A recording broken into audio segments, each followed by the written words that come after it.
أستغفر الله العظيم أستغفر الله العظيم أستغفر الله العظيم الذي لا إله إلا هو الحي القيوم وأتوب إليه بنية القبول وتمام كل سهولة مأمول إلى حضرة سيدنا وعبدنا شفيعنا الرسول صلى الله عليه وآله وسلم، ثم إلى أرواح جميع أهل بيته الكرام الصحابة والقرب والتابعين وتابع التابعين إلى يوم الدين، خصوصا إلى روح سيدنا الحسن البصري وسيدنا الجنيد البغدادي وسيد الشيخ عبد القادر الجيلاني وسيد الشيخ محمد بن عبد الكريم السمن المدني، وإلى روح مولانا الشيخ محمد أرشد بن عبد الله كلمطيان البنجري والشيخ محمد كشف الأنور بن إسماعيل البنجري، وإلى أرواح جميع مشايخنا ومعلمنا ووالدنا وأمهاتنا وقرابتنا وجيراننا وذوي الحقوق علينا أجمعين، ثم إلى أرواح جميع إخواننا المسلمين والمسلمات والمؤمنين والمؤمنات، أن الله تعالى الكريم الرحيم الرحمن يتغشاهم بالرحمة والمغفرة ويعيد علينا وعلى ذريتنا أجمعين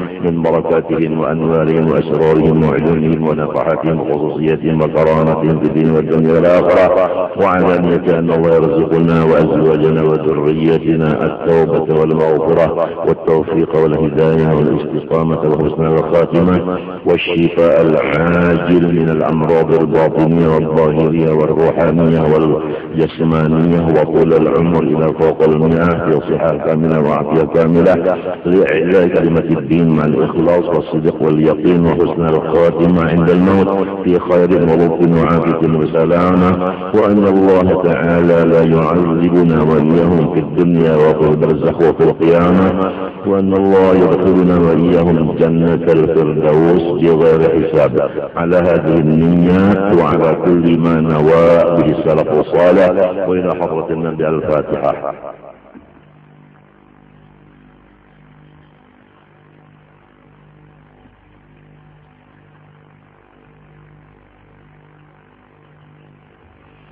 أعوذ بالله من الشيطان الرجيم. بسم الله الرحمن الرحيم. الحمد لله رب العالمين، اللهم صل وسلم وبارك على سيدنا محمد الأمين وعلى آله وصحبه إلى يوم الدين. أما بعد، سبحانك لا علم لنا إلا ما علمتنا إنك أنت العليم الحكيم، ولا حول ولا قوة إلا بالله العلي العظيم العزيز العليم، لدى كل حرف كتب ويكتب أبد الآبدين ودهر الداهرين. رضي الله عني وعنكم وعن جميع المسلمين. وقال رضي الله عنه. Pertama-tama mari kita semua bersama-sama membaca Alhamdulillah. Dari kerana kita sampai pada hari ini masih diberi Allah Ta'ala kesempatan untuk memperbaiki diri kita. Tinggal beberapa hari lagi kita akan menemui malam nisfu Sya'ban yang insyaallah Ta'ala jatuh pada malam Sabtu di hadapan ini. Maka diriwayatkan daripada beberapa hadis dan perkataan sahabat menyatakan bahwa pada malam nisfu Sya'ban Allah Subhanahu wa Ta'ala memutuskan tiap-tiap ajal dan perbuatan dan rizki masing-masing hamba Allah. Jadi pada malam itu buku nasib masing-masing kita ini tulisannya diserahkan kepada malaikat yang diwakili melaksanakan, menjalankan apa yang sudah tertulis itu dan tidak bisa dirubah lagi. Nasib setahunan, baik ajal atau umur maupun pekerjaan maupun rizki sampai nisfunang akan datangnya.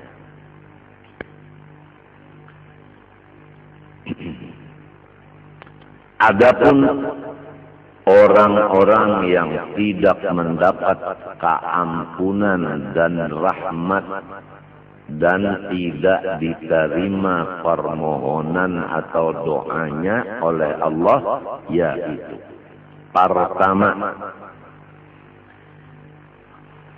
orang yang menyekutukan Allah, musyrik. Nomor 2, orang yang bermusuh-musuhan sesama Islam. Nomor 3, orang yang mengambil pajak. Nomor 4, orang yang membunuh manusia. Nomor 5, orang yang memutuskan silaturahim. Nomor 6, orang yang melebihi panjang pakaian di bawah bahiritan dengan niat bersombong. Nomor 7, orang yang mengakali perzinahan. Nomor 8, orang yang mengakali minuman-minuman yang diharamkan. Nomor 9, orang yang adu wasah. Nomor 10, orang yang mengupat akan orang lain. Nomor 11, orang yang mengerjakan riba atau memakannya atau memberi makan atau jadi sekretarisnya. Nomor berapa tadi sudah lihat lagi nah. Pertama, orang menyekutukan Allah. 2, orang yang bermusuh-musuhan. 3, orang yang mengambil pajak. 4, membunuh. 5, memutuskan rahim. 6, memakai pakaian nang labih di bawah dari buku lalik dengan niat bersombong-sombong. Nomor 7, mengakali perzinahan. Nomor 8, mengakali minuman keras. Nomor 9, orang yang adu wasah. Nomor 10, orang yang mengupat akan orang. Nomor 11, orang yang memakan riba. Nomor 12, orang yang melukis binatang yang hidup, artinya lukisan seluruh badannya. Nomor 13, orang yang durhaka kepada 2 ibu bapak. Nomor 14, orang yang khianat di dalam usahanya. Nomor 15, orang yang keluar dari ahli sunnah wal jamaah atau orang ahli bid'ah. Nomor 16, orang yang nomor 16, orang yang memarahi dengan seorang dari sahabat Rasulullah Shallallahu Alaihi Wasallam. Maka semua itu tidak mendapat keampunan, tidak dapat rahmat, tidak dikabulkan doanya di malam itu, terkecuali dia illa an yatanassala min dambi, kecuali ia melepaskan dirinya dari dosa-dosanya yang di atas tadi. Itu 16 kata. 16 kata. Nah, nomor 17, dukun. Nomor 18, tukang seher. Jadi 18 ini dikumpulkan dari beberapa hadis dan dari beberapa perkataan sahabat, orang yang lepas dari keampunan dan rahmat dan kabul doanya dan diterima ibadahnya pada malam nisfu Sya'ban itu lepas. Kecuali lebih dahulu sebelum malam itu terjadi, dia sudah bertaubat dari dosa masing-masing itu dan tidak lagi mengulanginya. Itulah Yang pertama dulu disampaikan. Kemudian pada malam itu kita disuruh beribadah. Nah, pertama sembahyang maghrib berjamaah. Yang kedua berniat sebelum membaca Yasin. Kemudian berdoa. Niat pertama, kemudian baca Yasin pertama, kemudian doa pertama. Kemudian demikianlah diulang-ulang 3 kali. Selesai, lalu sholat isya berjamaah. Lalu kalau bisa berjamaah bagus. Kalau kadang masing-masing sholat tasbih 4 rakaat.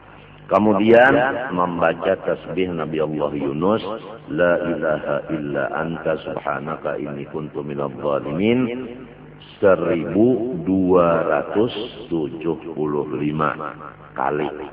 1275 kali. La ilaha illa anta subhanaka inni kuntu minadh dhalimin. 1275 kali. Kemudian sebaiknya lagi kita berniat sembahyang subuh berjamaah. Dan jangan lupa ganti daripada syekh murabbi mursyid kita. Sebab kita ini hidup.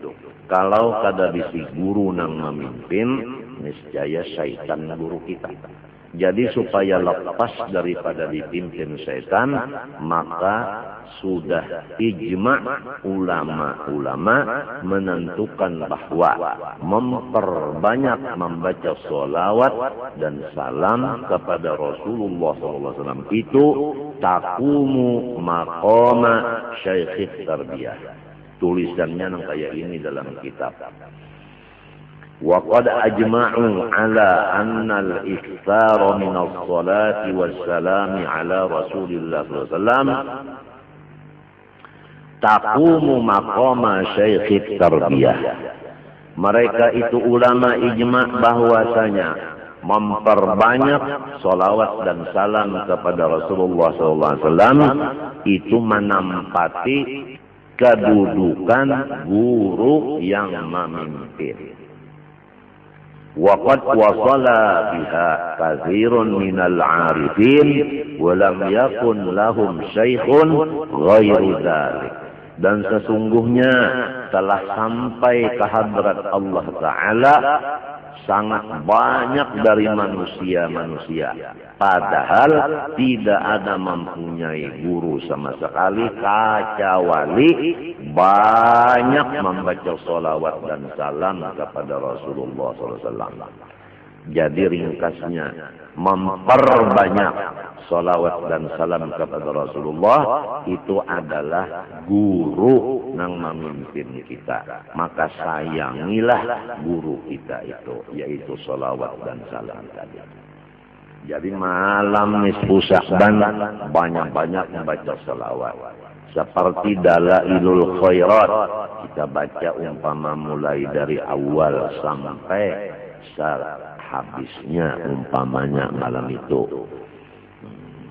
Tapi jangan lupa bahwasanya punya kewajiban mutlak atau fardu ain, ada kewajiban lawan mata.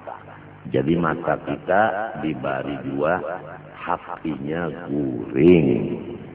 Ingat akan berataan, guring dijaga, makan diperhatikan, minum tujuan.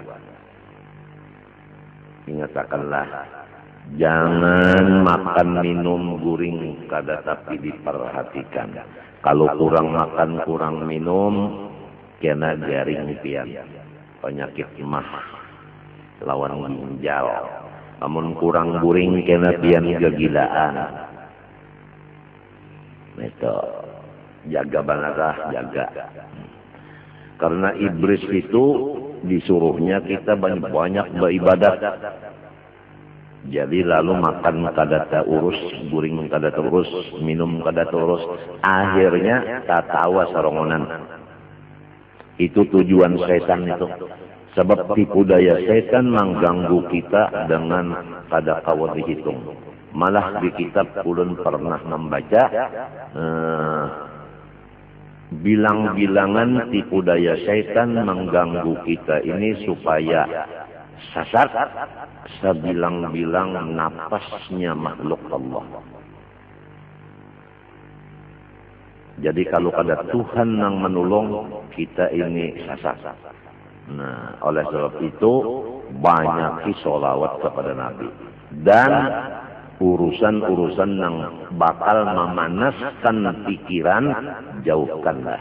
Sebab apabila panas, itu adalah setan.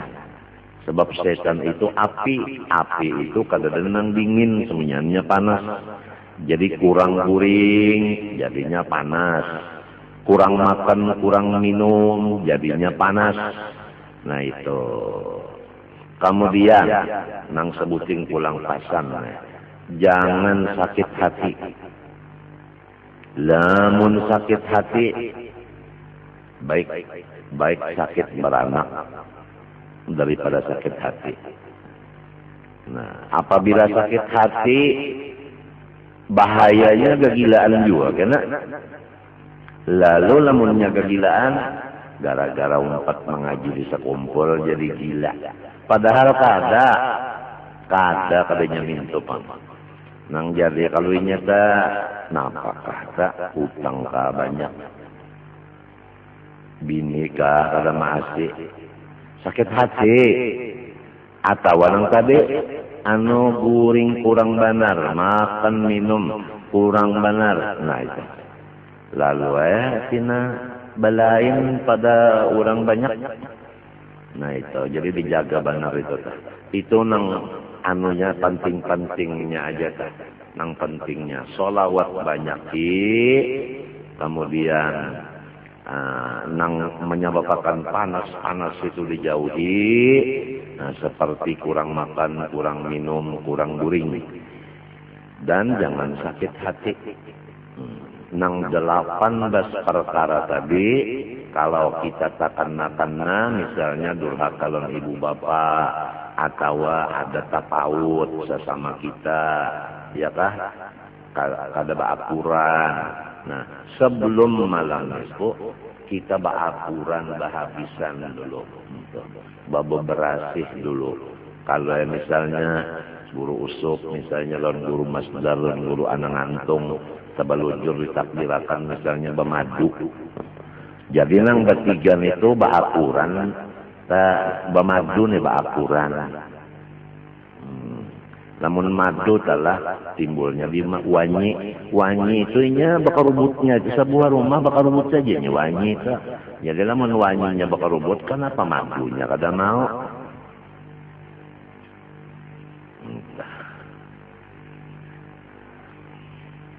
Lamun dak tahu nang 18 tadi kitabnya Kanzun Najah was Surur.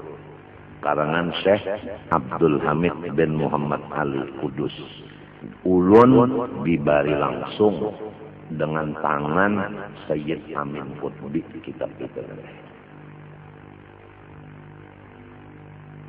Jadi 18 perkara tadi kurang nang kada mendapat rahmat, kada mendapat keampunan, dan kada diterima doanya di malam itu.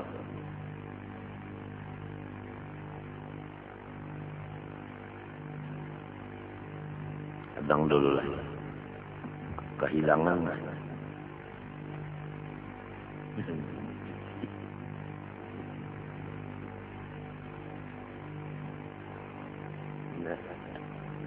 Dapat pun.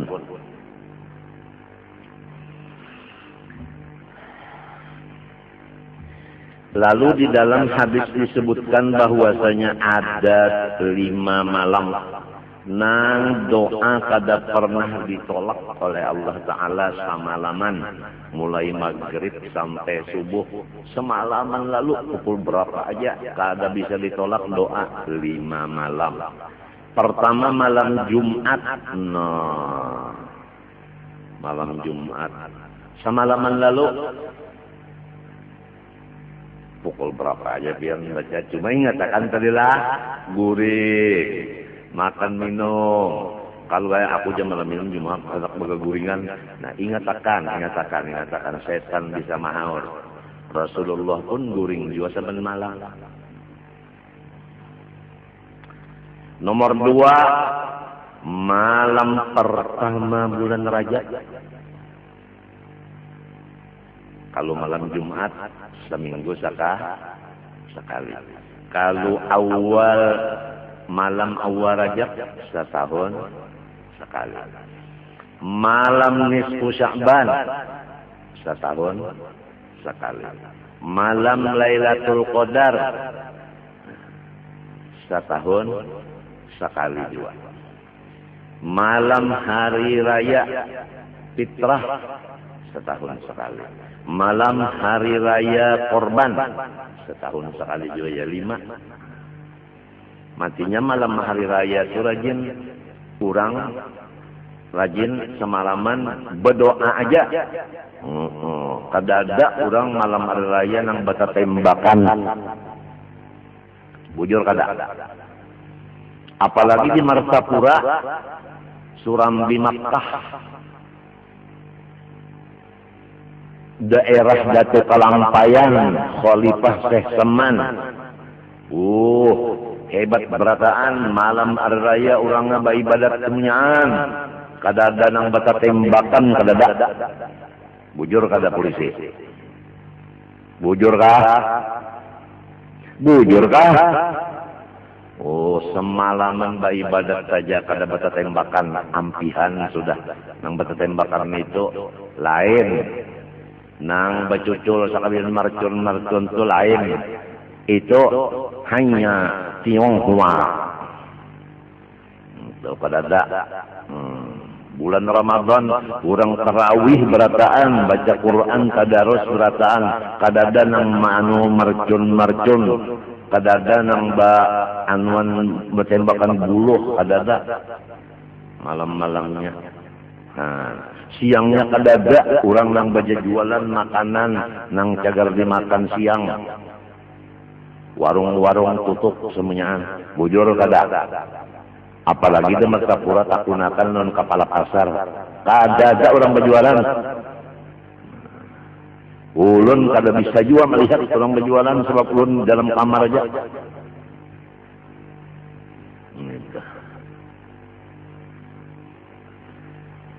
Doa yang paling bagus benar diamalkan yaitu nang Nabi ditakuni Siti Aisyah. Ujar Siti Aisyah, ya Rasulullah, lajari pangulun doa menjaga Lailatul Qadar mau kada gampangan. Nabi memberi bini Sidin izin dari Allah, wahyu dari Allah, yaitu banyak-banyak membaca Allahumma innaka afuwun karimun tuhibbul afwa fa'fu anni. Allahumma innaka afuwun karimun tuhibbul afwa fa'fu anni.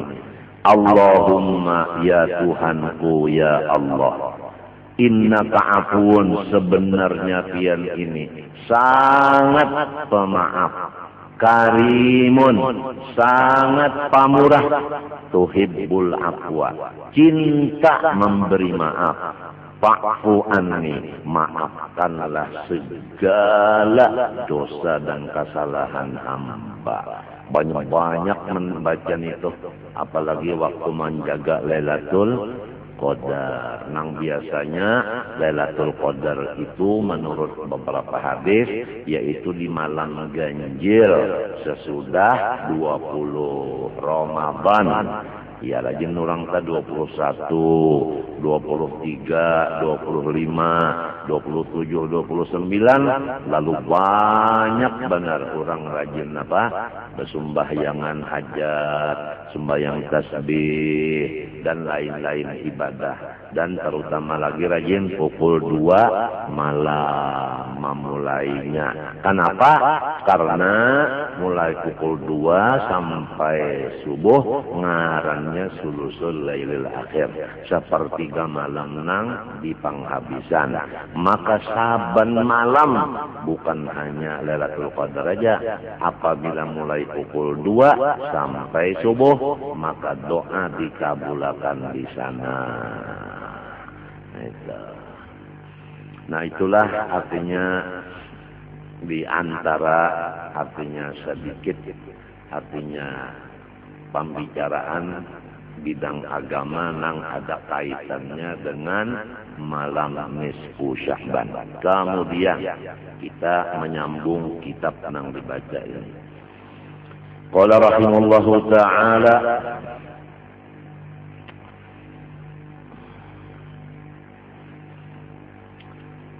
قوله تعالى بل هو آيات بينات في صدور الذين أوتوا العلم. Bal huwa, tetapi adalah Quran, alladzi ji'ta bihi, yang engkau Muhammad membawanya. Ayatun, adalah bukti-bukti dari Allah. Bayinatun, yang menyatakan. Jadi Al-Quran yang dibawa Nabi itu baik hurufnya, barisnya, dan maknanya, semua itu adalah tanda bukti yang nyata atas Allah. Jadi barang siapa melihat atau membaca atau mendengar Al-Quran, semestinya dia melihat Allah dengan imannya, dengan musyahadahnya, dengan hatinya. Karena Al-Quran itu ayatun bayyinat. Di mana Quran yang dibawa Nabi itu andaknya fi suduril ladzina utul ilma, berada di dalam dada-dada orang-orang yang diberi Tuhan ilmu. Artinya orang-orang nang ulama hafal akan Quran itu. Apa rasanya? Oh guru-guru, apa rasanya? Menurut ayat ini semestinya guru-guru agama hafal Quran. Bal huwa ayat Quran alladzi ji'ta bih ayatun bayinat kainatun fi suduril ladzina utul ilma. Jadi ayat al-ulama'u yahfazunahu, semestinya orang alim hafal Quran. Apa rasanya? Lamun kada hafal jua maka sudah jadi guru agama. Nah, lancar barang membaca, lancar, banyak dibuka. Membaca itu lancar. Kenapa jadi lancar? Guru agama. Lamun guru agama membaca Quran taburik-burik. Rasa bertentangan lawan ayat ini. Semestinya di ayat ini bukan membaca lawan buku, semestinya hafal. Ini kenapa guru agama membaca Quran itu taburik-burik, kada lancar? Oleh sebab itu, mudah-mudahan Tuhan mengatur kita dan anak cucu kita. Kira-kira umur 11 tahun. Umur 11 tahun. Lalu setahun pertama, yaitu umur 12. Setahunan belajar Quran aja. Mulai tajwidnya, lawan membacanya. Setahunan. kada belajar yang lain. Namun sifat 20 sudah bang belajarlah ya.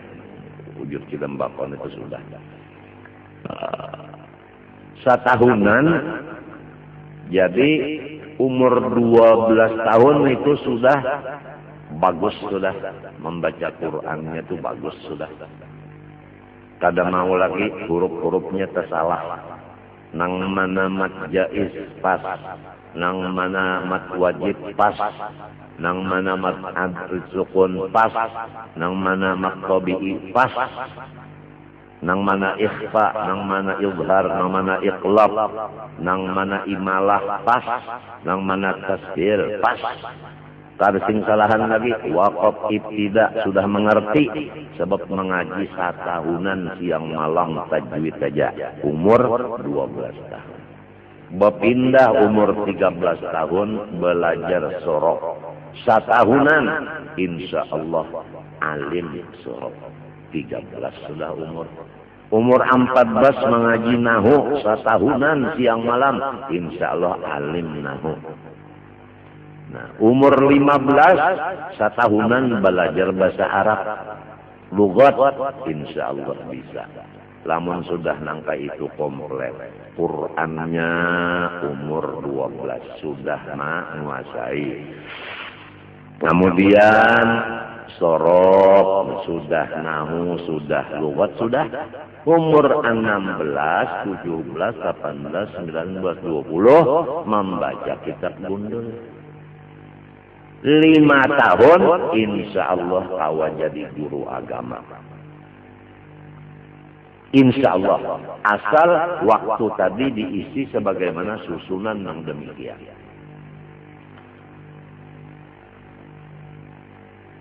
Jadi setahunan itu jangan bercampur pak nang 4 buting, 3 buting, jangan sehari semalaman itu sebuting aja.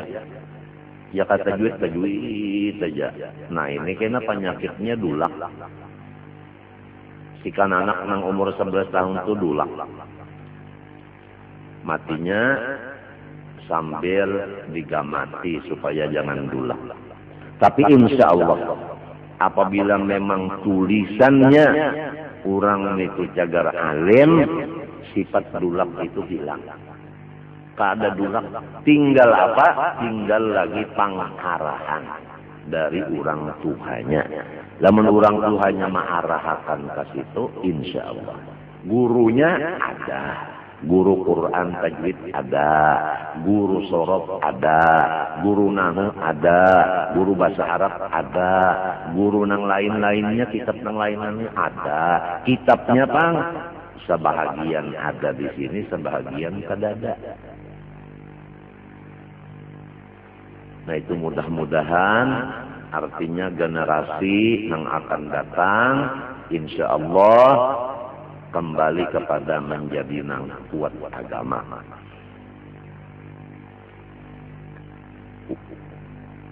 Wa qauluhu sallallahu alaihi wa alihi wasallam man hafizal qur'ana udridatin nubuwwatu baina jambayhi illa annahu la yuha ilaihi. Siapa-siapa nang dihafal ia akan Quran, niscaya dimasukkan pangkat kenabian di antara 2 lambungnya.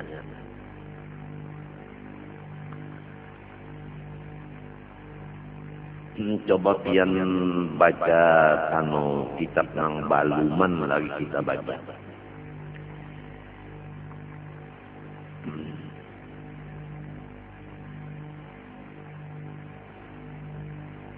Adakah kitab ini nang sama nang cetakan kayak nang hijau dong?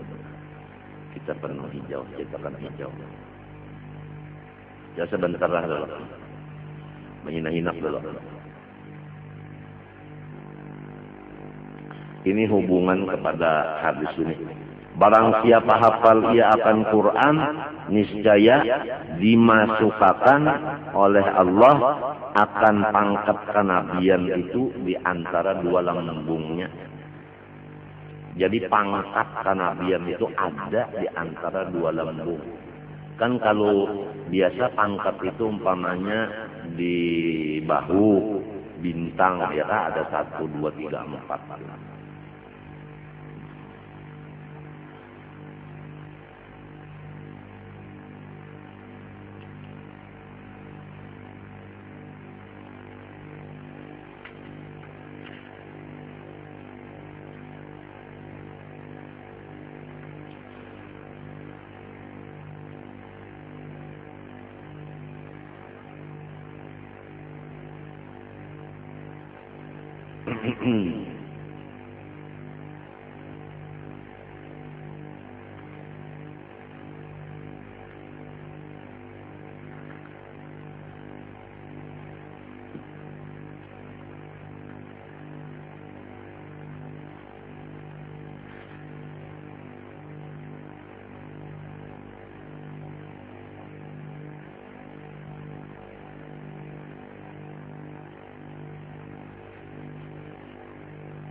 Kalau di situ nang di Kayakian itu kira-kira nomor 36. Buka. Nomor 36 lah. Di awal. Ini belum dibaca lagi nih. Nang kita bacakan wasiat. Ini nang ngarannya kitab ini ngarannya Al-Ilmun Nabros. Coba. Adakah dia ketua qala Sayyidunal Imamul Arif Billahi Ta'ala Al-Habib Hamid bin Umar Hamid Halwi, adakah? Bujurkah? Nah lalu turunakan ke bawah 1, 2, 3, 4, 5, 6, 7, 8, 9. Baris ke-9. Dapatkah? Nah lalu di situ kan wayat ini pengulaannya ya kah? Sebelah kanan. Nah, wahadal abdu bittiba'ihi soro warisan limadharin nubuwah. Bujurkah? Nah, nang ulun pada kanontian hubungan lawan nang hadis tadi, fal waliyu fil haqiqati nabiyyun. Itu aja tasahifnya, itu aja nang pian coret di bawahnya. Lalu di bawahnya dicoret sepanjangan fal waliyu fil haqiqah nabiyun. Di pinggirnya matlabul aham. Artinya ini tuntutan yang sangat penting. Tuh lah. Nah itu nang sahihnya fal waliyu fil haqiqati nabiyun. Waliullah itu pada hakikatnya adalah nabi. Nah, itu jelas. Nah jadi orang nang hafal Quran, pangkat kenabian itu dianggap Tuhan di antara dua lambung kiri kanannya. Jadi hakikatnya orang itu nabi. Illa tetapi lainnya annahu bahwa orang yang hafal Quran itu la yuha ilaihi, tidak lagi turun wahyu kepadanya. Nang ada di dalam dadanya itu wahyu, nang kada bertambah lagi. Seadanya Quran itu masa Quran ditambah-tambah lagi. Quran sudah komplit. Jadi orang yang hafal Quran itu adalah orang wali minto, hakikatnya nabi minto. Jadi supaya tahu lawan derajat kurang apalagi mana alim, mana hafal Quran, mana hafal tafsirnya, mana ada pulang ilmu-ilmu lain pulang di dada beliau, apalagi ini supaya tahu nikmat Allah. Wa qala alaihi salatu wassalamu law kana hadzal qur'anu fi ihabin ma massakun nar. Jikalau Quran ini ada di dalam kulit, niscaya tidak disentuh oleh neraka. Apalagi di dalam dada, niscaya badan ini kada disentuh neraka. Wa fi munajati Musa fi wasfi ummati Muhammadin sallallahu alaihi wasallam, dan di dalam munajat Nabi Musa pada Tuhan menyatakan sifat Nabi Muhammad SAW. Bukan mintu kesannya. Nabi Musa ini melihat di dalam Taurat kebesaran umat Nabi Muhammad SAW. Lalu ujar Nabi Musa, "Ya Allah, kalau dalam Taurat itu ada tulisannya, anajiluhum fi sudurihim wa ghairuhum yaqra'u minal masahib." Nah, umat Nabi Muhammad dinyatakan di dalam Taurat, anajiluhum, bermula kitab suci mereka itu. Fi sudurihim, berada di dalam dada mereka itu. Wa ghairuhum, adapun umat-umat yang lain, yaqra'u, membaca akan kitab, minal masahib, dengan memakai buku, artinya kada hafal. Nah, Nabi Musa melihat ini bahwa umat Nabi Muhammad ini hafal Quran, lalu ujar Nabi Musa, "Jadikanlah mereka itu umat ulun nang hafal akan kitab." Ujar Tuhan, umat Muhammad. Itu umat Muhammad, bukan umat nyawa Musa. Sahihnya di sini umat Nabi nang sempurna hafal Quran. Nang kita pikirakan ini sudah hafal kada, lancar pulang kada. Ini nang dipikirkan. Sarumahan pulang kada lancar. Ini nang bahaya banget. Jadi mudah-mudahan adanya kitab-kitab yang dari Hadramaut ini sampai ke kita, masyarakat kita berubah menjadi bagus. Matinya ujar ulun tadi, alhamdulillah kita sama-sama membaca lawan untung, nang datang dari masing-masing, ada nang datang dari hati, ada nang dari otak. Bacaan alhamdulillah. Kita masih diberi kesempatan untuk memperbaiki diri. Nang kada hafal Quran, mudah-mudahan hafal. Nang sudah hafal, jangan hilang hafalannya. Nang kada bisa membaca, mudahan belajar. Nang sudah bisa, mudahan lancar. Itu Pak. Nya belajar dulu, mbah belajar melancari dulu, mbah melancari hanya mahafal. Libah mahafal hanya membuliki hafalan itu. Wa qala al-Imam Syafi'i radhiyallahu anhu, law tasaddaqa insanun bi sadaqatin lil qurra surifat ila al-huffaz. Ujar Imam Syafi'i radhiyallahu anhu, jikalau bersedekah seseorang dengan satu sedekah yang ditujukan kepada qurra, maka wajib diserahkan kepada yang hafal Quran. Jadi lamun qurra, arti qurra itu orang hafal Quran. Jadi arti qori, orangnya hafal Quran. Sebab ujar Imam Syafi'i, apabila orang bersedekah diserahkan kepada qurra, wajib diserahkan kepada yang hafal Quran.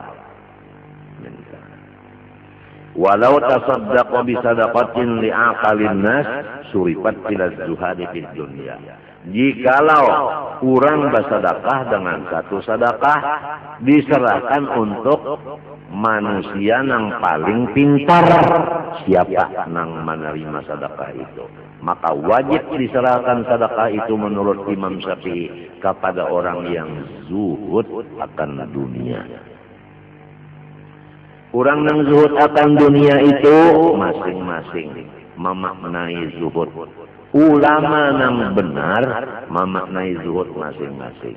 Tapi Imam Junaidil Baghdadi, ujar guru ulun, berkata bahwa arti zuhud lawan sidin, yaitu tiada merasa mempunyai milik. Nah, ini ada hubungannya dengan perkataan Sayyidi Syekh Abdul Qadir Al-Jilani. Sayyidi Syekh Abdul Qadir Al-Jilani di dalam Manaqib Sidin, wa su'ila radhiyallahu ta'ala anhu 'anid dunya faqala akhrijha min qalbika ila yadika fa innaha la tadurruka. Hai Syekh Abdul Qadir Al-Jilani, ulun betakon nantian masalah harta dunia nih macam apa. Ujar Sidin, keluarkan akan harta itu dari hati, letakkan di tangan nyawa aja, maka kada memudaratkan akan nyawa. Nah iya, jadi kalau dunia itu harta di tangan bukan di hati, itu ngarannya zuhud. Nah, berarti hati kada mengaku bahwa inya ampunnya. Ini hatilah, lamun muntung beratane itu kada meuli tunda. Tapi limbahnya kena kurang sedikit aja, lalu tak ungut aja mandang. Nang biasa pendapatannya seharinya 1 juta, hari ini pendapatan 100.000 aja mau ungut. Kenapa? 1.000 aja lah pendapatan undang. Nah, kalau merasa inya nang ampunnya, berarti kan dari zuhud lagi. Jadi bukan orang nang zuhud itu kada bisi dunia. Lamun kada bisi dunia berarti lanjang budak selawar jangan bisi, baju jangan bisi, kopiah jangan bisi, rumah jangan bisi. Kadanya mintu pang. Kada. Asal jangan kabuat di dalam hati, mintu aja tak. Asal di tangan aja, munnya di tangan aja kan nyaman membagi-bagi ya, kalau hanya di tangan nyaman aja membagi-bagi. Lamun di hati basalang ditabuk dulu anak mengeluarkan. Yang di hati tadi Quran sebukuan, ada duit ini di tangan aja.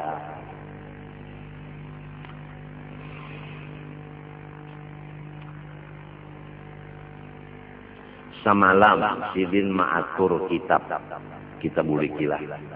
Sidin ma'atur kitab di atas semalam.